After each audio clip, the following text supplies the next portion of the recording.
E aí, bora passar rapidinho pelos 4 pilares da administração? Aquele resumo focado no que realmente importa para gabaritar no concurso. Vamos direto ao ponto. Quem está nessa batalha de concurso sabe como cada ponto faz uma diferença enorme, não é? E a administração às vezes parece um universo de teorias. Mas calma, hoje a gente vai organizar os conceitos mais importantes para que tudo fique fresco na memória na hora da prova. A base de tudo está aqui, nessa sigla, PODC. É só gravar isso. Planejamento, organização, direção e controle. Cada pilar é uma função essencial, e entender como um leva ao outro já é meio caminho andado para o sucesso. Vamos mergulhar em cada um deles. Começando pelo P, de planejamento. Pense nele como o mapa da viagem, sabe? É a hora de definir onde se quer chegar e, claro, como fazer para chegar lá.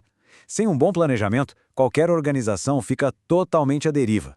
Agora, olha só, isso aqui é o que as bancas adoram cobrar. A divisão do planejamento em 3 níveis.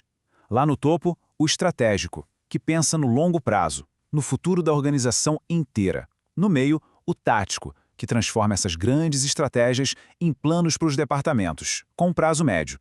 E lá na base, o operacional, que é o dia a dia, a rotina, com foco total em eficiência e no curto prazo. Essa tabela é ouro. E tá aí a prova. É exatamente assim que o conceito aparece no concurso. A questão pede para associar cada característica ao seu nível. Falou em longo prazo? É estratégico. Falou em eficiência nas tarefas? Operacional, sem dúvida. É essa conexão direta que garante o ponto. Beleza, já temos o nosso mapa. E agora? Agora a gente precisa montar a estrutura para fazer a viagem acontecer. Esse é o segundo pilar, organização. É aqui que se define quem faz o quê, como os recursos são distribuídos e como todas as partes se encaixam.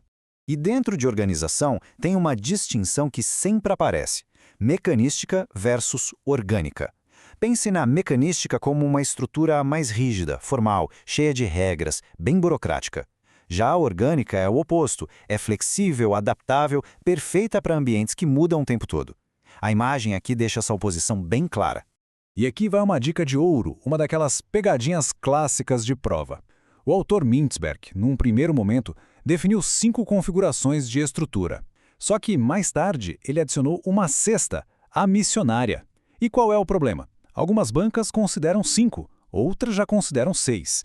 Então, a dica é ler o enunciado da questão com muita, mas muita atenção. Certo? Já temos o mapa traçado e a estrutura montada. O que falta? Movimento.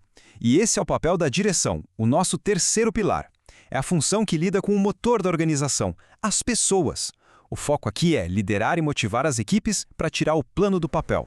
E dentro de direção, temos 2 conceitos fundamentais: liderança e motivação.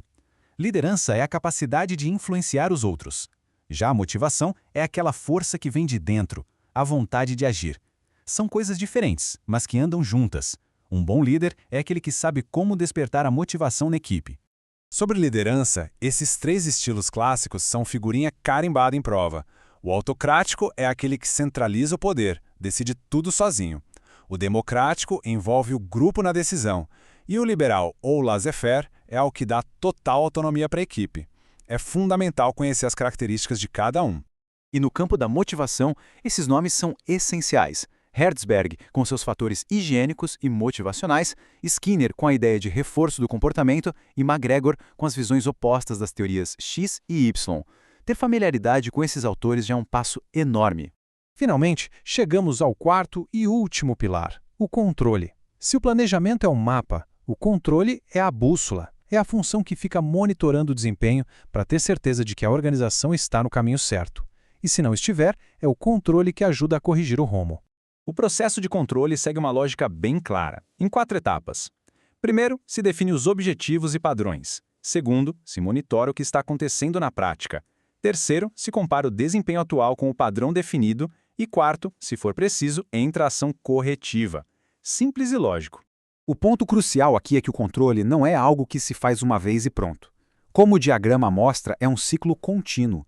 A ação corretiva, o tal do feedback, alimenta todo o processo de novo, gerando uma melhoria constante. É um ciclo super dinâmico. E assim a gente fecha o ciclo podcast. Com esses 4 pilares bem entendidos, a base para gabaritar a administração está mais do que sólida. Agora, o próximo passo é pegar esse conhecimento e praticar com muitas questões para ver como as bancas cobram cada detalhe. Bons estudos e até a aprovação!